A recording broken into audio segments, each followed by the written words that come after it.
नमस्कार, मेरा नाम है अरुण गौतम और आप देख रहे हैं धागे टीवी। आज हमारे साथ धार्मिक चर्चा करने के लिए भंते विनय आचार्य जी मौजूद हैं। भंते जी, मेरा सबसे पहला सवाल आपसे ये है कि हमारे देश में बहुत सारे धर्म मौजूद हैं और सभी धर्मों के धर्मगुरु ये कहते हैं कि हमारा धर्म ही सबसे महान है। ऐसे में सही धर्म का, सही मार्ग का लोग चयन कैसे कर पाएंगे?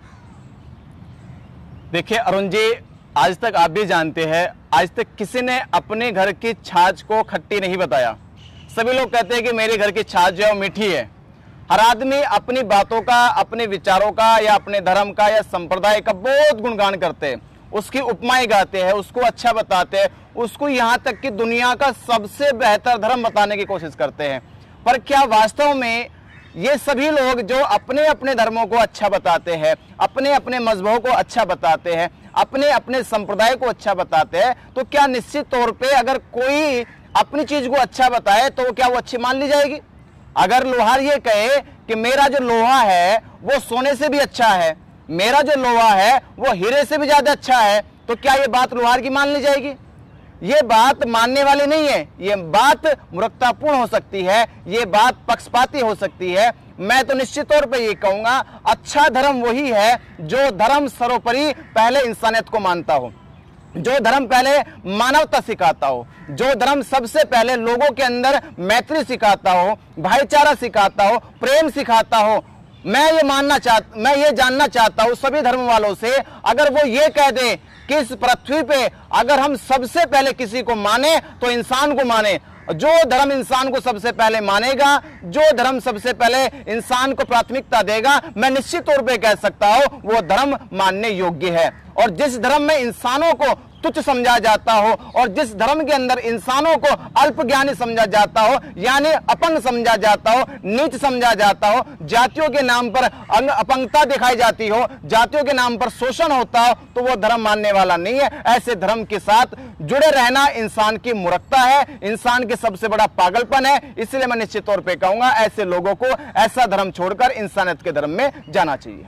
बाबा साहब और गौतम बुद्ध में आस्था रखने वाले जो लोग हैं वो लोग कहते हैं कि मूर्ति पूजा ये सब पाखंड है, इन सबको नहीं करना चाहिए, मूर्ति में भगवान नहीं होते हैं। लेकिन यही लोग जो बाबा साहब और गौतम बुद्ध को मानते हैं, यही लोग गौतम बुद्ध की मूर्तियाँ, बाबा साहब की मूर्तियाँ, इन सबको फूल चढ़ाते हैं, अगरबत्ती दिखाते हैं।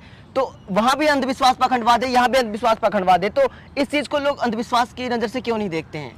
असल में यह है कि लोगों ने जीवन में परिवर्तन नहीं करा, लोगों ने विचारों में परिवर्तन नहीं करा। ये कहते तो है कि हमने धर्म परिवर्तन कर लिया, पर इनके धर्म परिवर्तन करने का कोई मतलब नहीं है, क्योंकि इन्होंने केवल मूर्ति परिवर्तन करी है, इन्होंने केवल ग्रंथों को परिवर्तन करा है। पहले ये राम की मूर्ति मानते थे, कृष्ण की मानते थे, आज यही सेम इन्होंने बुद्ध की मूर्ति रख के वही पूजा करते जो पहले कृष्ण की और राम की मूर्ति के साथ करते थे।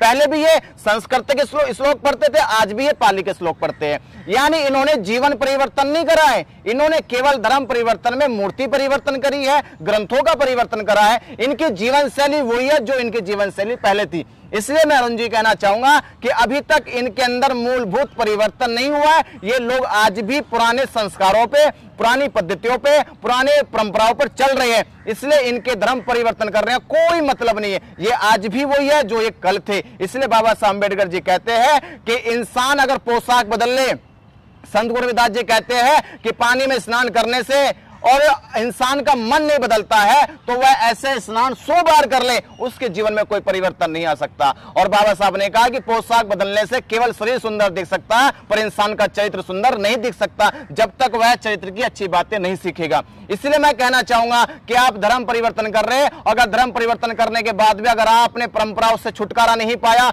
आपने उन रूढ़िवादी संस्कारों से छुटकारा नहीं पाया, तो आपने धर्म परिवर्तन नहीं करा, आपने केवल लोगों की आंखों पर पट्टी बांधना काम करा कि एक धर्म छोड़ के दूसरे धर्म में चले गए, पर संस्कार वही है जो आपके पहले थे। कुछ लोग खुद को नास्तिक बताते हैं, वो कहते हैं मैं किसी को नहीं मानता। ऐसे लोग कैसे मार्ग पे हैं?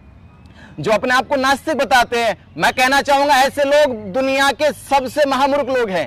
वो इसलिए महामूर्ख है क्योंकि वो ऐसी विचारधारा पे चल रहे, क्योंकि दो ही शब्द पहले यहां पर दुनिया में जनरेट किए गए, एक आस्तिक शब्द, दूसरा नास्तिक शब्द।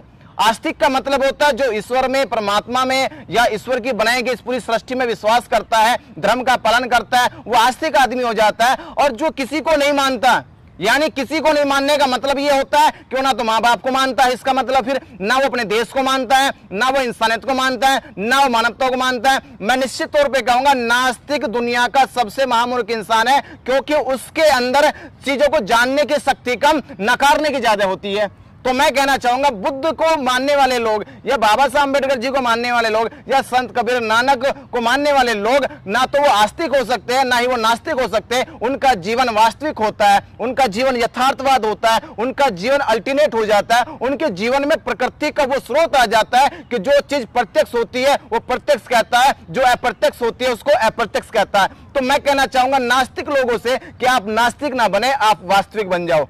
वास्तविक जीवन वर्तमान का है, जिसमें आप आंखों से देख सकते, कानों से सुन सकते, जीभा से स्वाद ले सकते हैं, नाक से गंध ले सकते हैं, शरीर से उसकी फीलिंग ले सकते हैं। तो जो चीज आपको इंद्रियों को महसूस होती हो वो वास्तविक जीवन है। इसलिए नास्तिकता से मुक्त हो जाओ और वास्तविकता के जीवन में चले जाओ।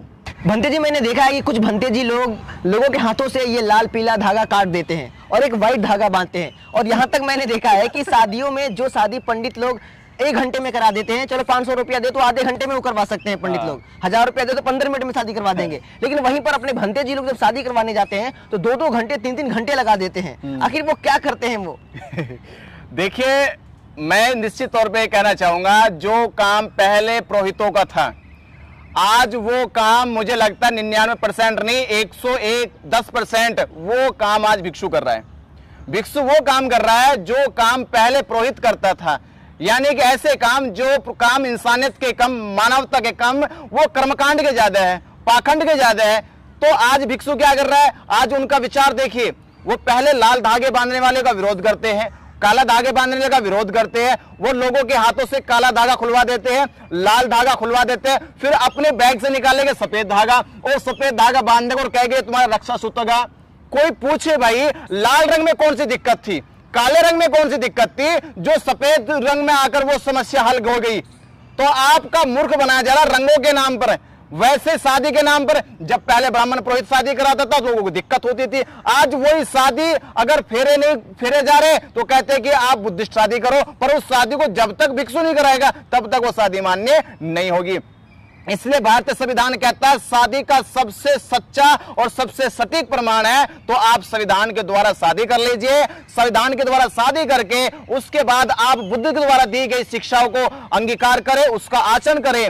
बुद्ध कहते हैं 5 शिक्षाएं लड़की को माननी चाहिए, 5 शिक्षाएं लड़के को माननी चाहिए। इन 5 शिक्षाओं के आदान प्रदान से ही एक ग्रस्त जीवन को जिया जा सकता है। इसमें भिक्खु का कोई मतलब नहीं है। भिक्खु केवल शादी कराए या ना कराए, पर शादीशुदा जीवन कैसे सुखी होगा, शादीशुदा जीवन को कैसे जी सकते हैं, ऐसी शिक्षा भिक्खु देता है। तो निश्चित तौर पे एक भिक्खु का कर्तव्य है कि वो ग्रस्त जीवन को कैसे मान बनाए, ऐसी शिक्षा दे, ना कि शादी के झंझटों में उलझे। तो मैं कहूंगा ये पुरोहितवाद का काम छोड़ के भिक्खु का काम है शिक्षा देना, ना कि पुरोहितवाद करना, ना कि कर्मकांड करना। वरना समाज आप में और पुरोहितों में कोई अंतर पैदा नहीं कर पाएगा। आपको भी वही दूसरा पुरोहित मान लेगा जो पहला पुरोहित था। तो ये वीडियो आपको कैसी लगी कमेंट करके हमें जरूर बताएं। और भंते जी से अगर आपके मन में कोई सवाल हो तो हमें कमेंट बॉक्स में बताएं। हम अगले वीडियो में भंते जी से वो आपके सवाल का जवाब जरूर देने की कोशिश करेंगे। फिर मिलेंगे आपसे अगली वीडियो में। आप देख रहे थे धाका टीवी, मैं अरुण गौतम।